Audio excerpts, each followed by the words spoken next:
Hello, good evening and welcome to my home from Motherwell, Bedstead Junction. Now tonight, a little bit of a theme actually, a few things actually might intertwine as we go along, and I hope you stay with me on this. We're talking about the Hornby 1977 catalogue now. Probably a lot of you were born in 1977 when you're watching this, but these were actually featured in the 1977 catalogue.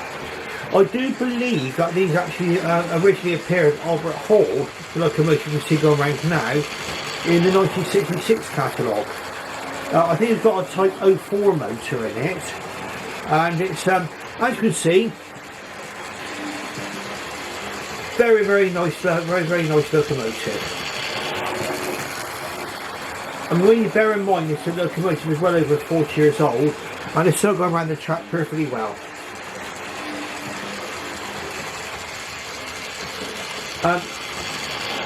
I've had to do some minor repairs to this particular one, which was done without too much great difficulty, to be honest with you. I mean, probably the most drastic repair I had to do was that the cylinder block actually split in two. Where the screw goes into the middle, the cylinder block split in half.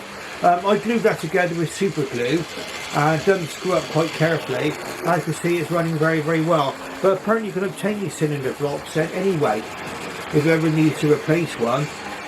Not a very difficult job to do, and thankfully the valve gear of this particular model locomotive is very straightforward and simple. Of course, it's a lot different to the more modern railroad Hall which we see today, something like Adderley Hall. I think there's a more sort of like upmarket version of the Hall class that came out recently as well. But really this one will be available in the Hornby catalogue, and I think in the 1977 catalogue this actually went with a set of Pullman coaches.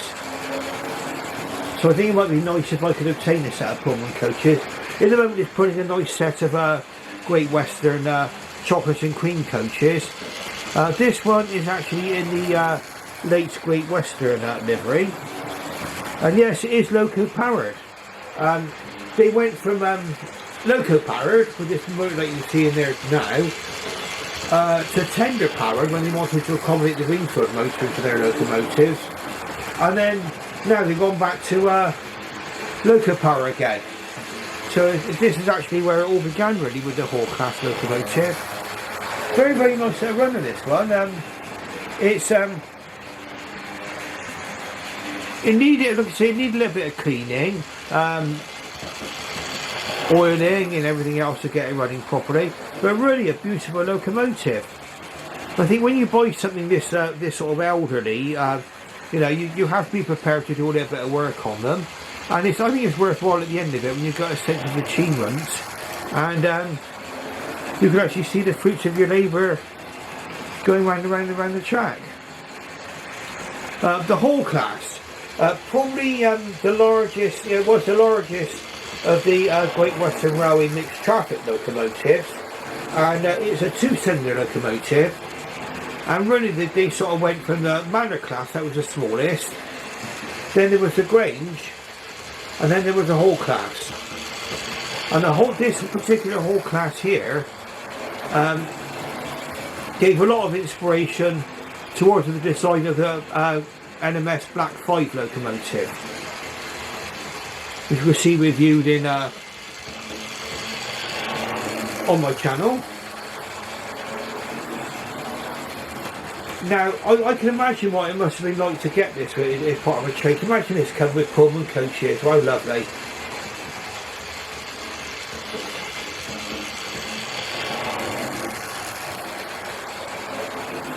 Now, what don't you get with a locomotive of this age from Hornby? Well, you don't get sprung buffers, okay, and they did not give you a glaze cap with this particular locomotive either. So full cab glazing, also a painted cab as well. That's something which you won't get.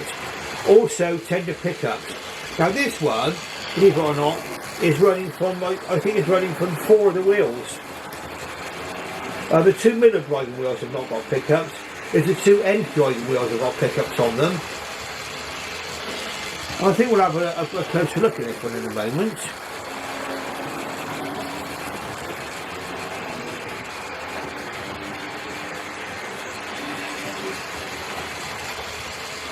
Right, you see it go round and round the track very, very nicely. Oscar Paisley, that's a channel which you need to look up. If you want to see more about this kind of this age of locomotive from Hornby, he's got this particular locomotive with the Pullman carriages.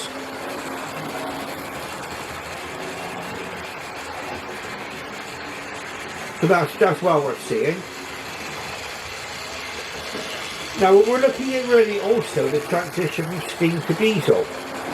Okay, because another locomotive which appeared in the 1977 catalogue, as far as I'm aware, is the Class 35 Hymek, which we'll be seeing running next.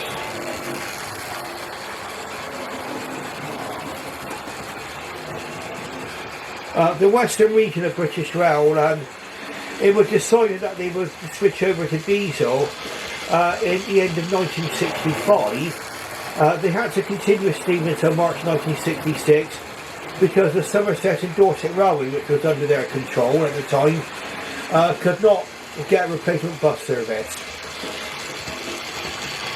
So they continued up until March 1966 with steam engines. But it was then on in, but really from the transition then from steam to diesel, the diesel hydraulics had a very, very short service life.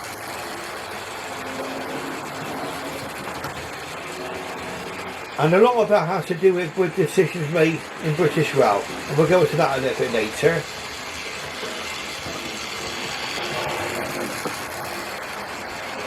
Look at this now, whizzing round the track, very, very, very nice indeed. And as you can see, it's going over this set of points, no problem. Let's slow it right down. No hesitation at all.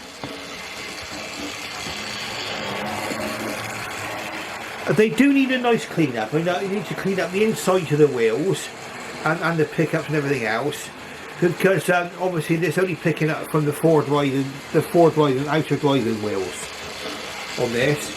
So imagine the more modern locomotive from Hornby. We've got pickups on all of the tender wheels usually, and usually all of the driven wheels as well as the locomotive.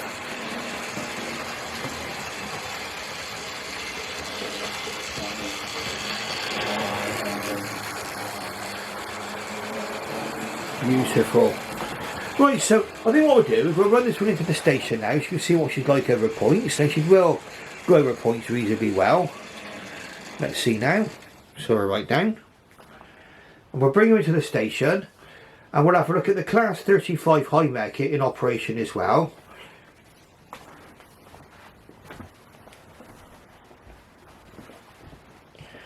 And we'll talk about what caused the eventual demise of the Class 35 Hymeks, along with all the diesel hydraulic locomotives which were in service with the Great Western region of British Rail.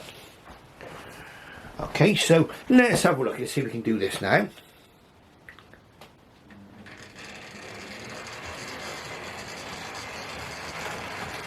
There we are, over those points beautifully into the station.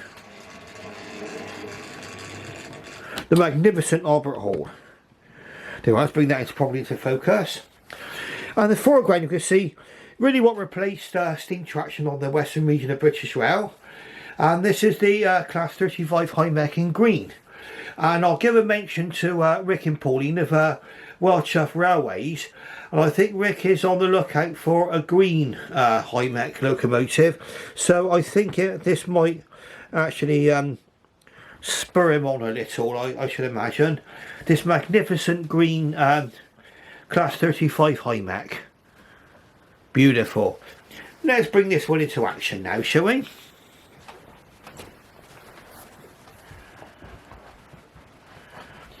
This one's got quite an interesting purchase.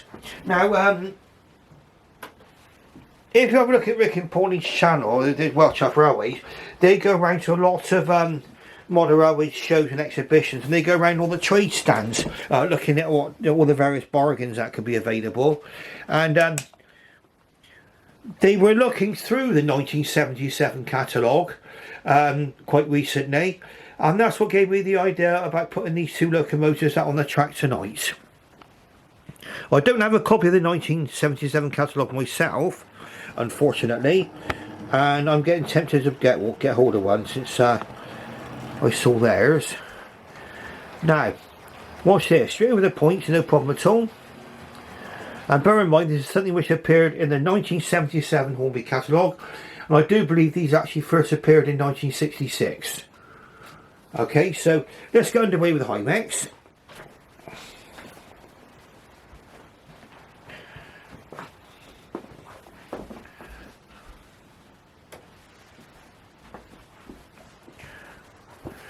Now, I do believe 101 of these were built in the early 1960s, I think from 1961 to 1964, around about that period. And they were intended to replace the steam traction on the western region of British Railways. Now, I picked this one up at a toy and train fair back in the mid-1990s. They had a toy and train fair held at Brunel's original railway shed in Bristol Temple Meads, and there was a chap there selling various locomotives. I can't remember when I picked up the Class 47 Mammoth at the same time. I think I probably did from him, but he was selling this locomotive here, all boxed, okay, and as a matter of fact I can show you the boxes they came in. A little bit worse for wear, the boxes, but bear in mind, I mean, look at it, something getting on for 50 years old now. The Class Bayer Peacock were the builders, Class 35 Hymek. There we go, and that's a card insert that came with it. And then this is the box it came in. A little bit damaged, you can see on the end. That's how it came. You can see it was obviously well loved and played with.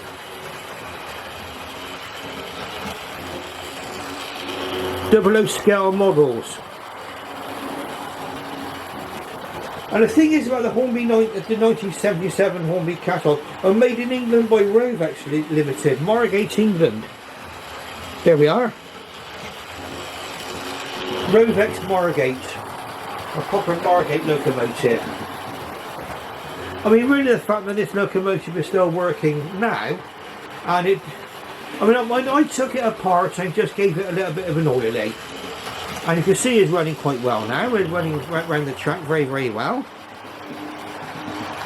What a beautiful locomotive. Now, the western region of British Rail decided to go over to diesel hydraulic locomotives, whereas the other regions went over to diesel electrics. Okay, so they were out on a limb on that one. Really, the advantage of the design of these hydraulics was that they were lighter. Okay, and you get quite a lot of power from these. These actually end up taking over even some of the duties which were formerly powered by the King class locomotives. Along with, they took up traffic along with the warships and the westerns, and I think they were intended to have a much longer life in traffic than what they were actually ended up having. Now, one of the problems with dieselisation, as far as I can understand, is that when they went over to diesel locomotives, of course they still had steam heated rolling stock, and so these actually, along with the westerns and the warships, had built-in boilers for actually heating steam heated stock. When I think the Mark II coaches came out, I think they were going to be electrically heated, if I remember rightly, and of course that put these locomotives at a bit of a disadvantage. There was also a decision made in the mid-1960s that British Rail would actually get rid of all of the experimental diesel locomotives and anything deemed to be non-standard, and the entire fleet of the Great Western diesels, that were the Hymeks, the warships, the baby warships, the westerns, were all deemed to be non-standard and had to be withdrawn. And they were all in fact withdrawn by about 1977.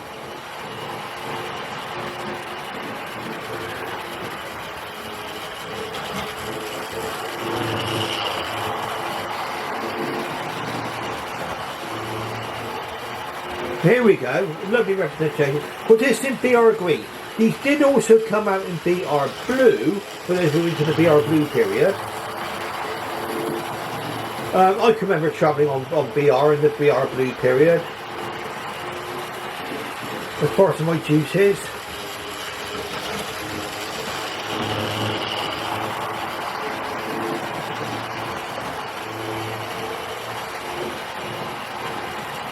And I think you'll agree, I mean, okay, fair enough, they're not DCC ready or anything like that, but if you tend to run analogue, then you're alright. Also, I think they could probably, with a bit of imagination, be converted to the DCC. I've not had any experience of converting locomotives like this to DCC. I think because I've got my vintage fleet of locomotives like this, I've also got Airfix models from the 1970s and 80s. I've got some Lima models from the 70s and 80s and 90s. You know, I like to keep my vintage fleet running as well as the modern, and that's why at the moment I'm going to be sticking with the DC, which is the analogue control. DCC, on the advantage of DCC, you can run more than one locomotive on a stretch of track, and you can also have lots of different things put in, like sound and bells and whistles and things. But for me, might be a bit of a cough then. But for me, I'm quite happy watching these going round and round. It's what I was literally began with back in the early 1990s. I did not become really interested in trains as such until the late 80s, early 90s, when I began to be sent to various locations around the West Country in connection with my work. And you started to notice things like, you know, stations and platforms and everything else, and the signs. And that's where it all started really for me. Well, I started looking at preserved railways. And then I think one day I walked into Beatties, took one look at the locomotives on show, and that's a model chain that's sadly disappeared now, Beatties. But I looked at all the locomotives in the glass case, I thought, wow, they look magnificent. And that's where it all started.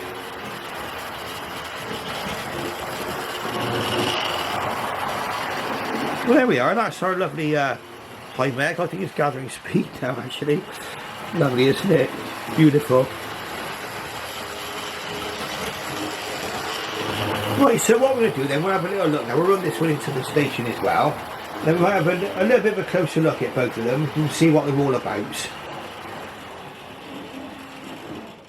Beautiful, look at that.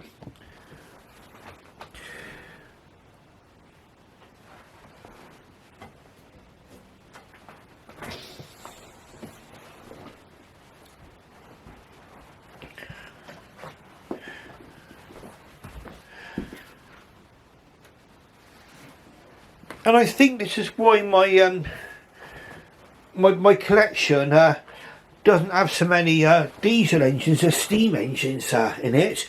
It's because obviously there's less to choose from if you're modelling the Great Western region of British Rail, especially in the 1960s and early 70s maybe.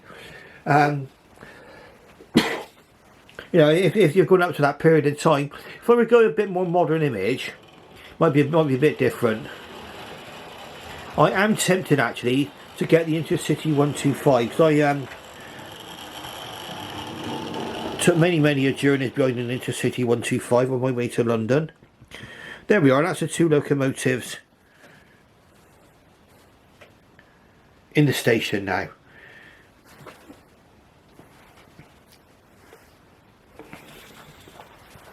Now the Hymek,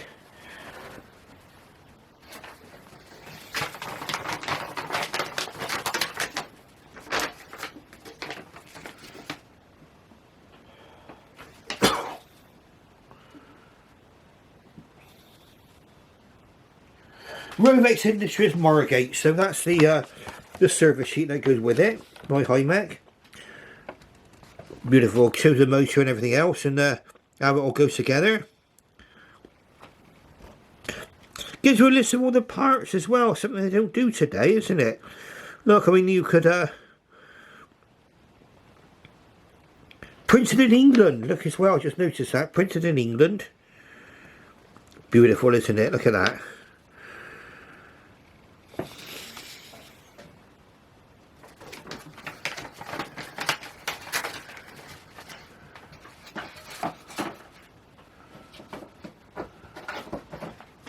I don't think I got a service sheet for the Albert's Hall as such.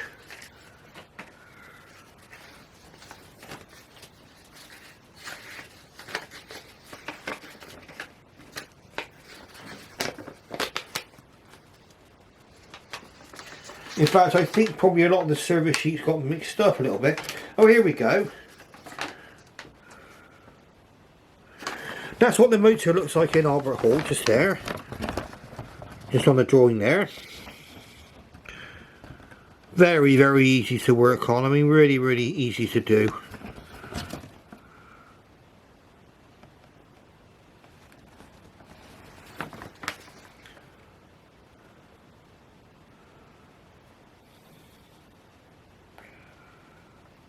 Lovely.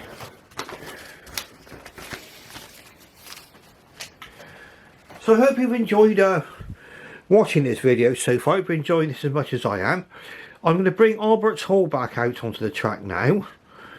And you can see it running over at points once again.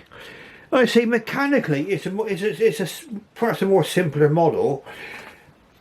The other thing as well with the Hornby catalogue of the 1970s, it was showing everything from small children up to grown adults operating these railways. And in fact, on the boxes back in the 1970s, now they were going for saying they were suitable for an age range of 3 upwards. Now nowadays, with all of the detail that goes into locomotives, as nice as it is, and it's beautiful, I've got so many lovely locomotives, lucky to own them. But they say now in the instructions, oh, only people are over 14 are allowed near them. Well, I think that's a shame, because the hobby has to involve the whole family, in my opinion, and that's where the future of the hobby is going to be lying, isn't it? With younger people, and perhaps they'll be going with more modern. Maybe they may be going with steam, because they would have been on preserved railways with their parents and grandparents and everything else. And I think that's where the future of the hobby is now, with the smaller children and everything else. There'll be the people in the future will be buying these models. And let's get this one back out again. Lovely Albert Hall.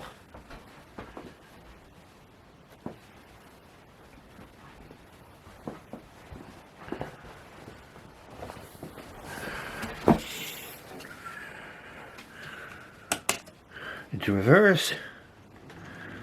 Out we go.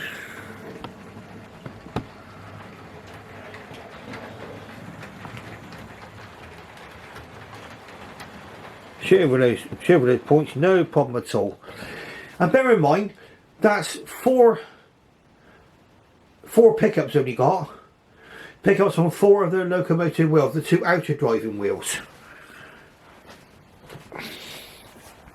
And if you look at Oscar Paisley's channel as well, he shows it. Like I say, he shows a lot of these vintage Hornby locomotives running around his track, and they seem to be handling his layout quite well. Beautiful.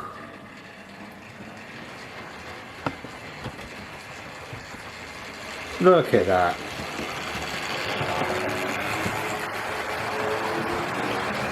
Oh, you can imagine, say, going back to if this would have appeared in the 1966 catalogue, right into the 1970s, I think. What a thrill that must have been to have got this under someone's Christmas tree. You know, wake up on Christmas Day or on your birthday and find you got something like this. Or imagine you getting this with the, like it says in the 1977 catalogue, with the beautiful Pullman coaches as well. And these are lovely coaches here as well. Look, your Great Western coaches going round. What a lovely sight. Of course, our wonderful Hymek as well there, our Class 35 Hymek. These were even used as, but an interesting fact I just looked up, these were even used as bankers on the Lickey Incline. Apparently had a bit of they had to stick him in second gear or something, stop the gears hunting around, but they were actually used as bankers. Interesting fact there. Right now, if you've enjoyed watching this video, please press the like button and subscribe if you're not subscribed yet. And thank you to all the people who have subscribed to my channel. I mean, it's the great. I mean, I never had an inkling that it would be this popular. I cover everything really, from vintage Hornby, mainline, Lima, early Bachmann, anything really. Right through some models which are in the current catalogue, as brand new models. I run them all on here, and you'll get to see them all. Okay, so like I say, I hope you enjoyed watching this, and thank you very, very much for watching. I should bid you farewell and good night. We'll probably go around just one more time. Look at that, fantastic.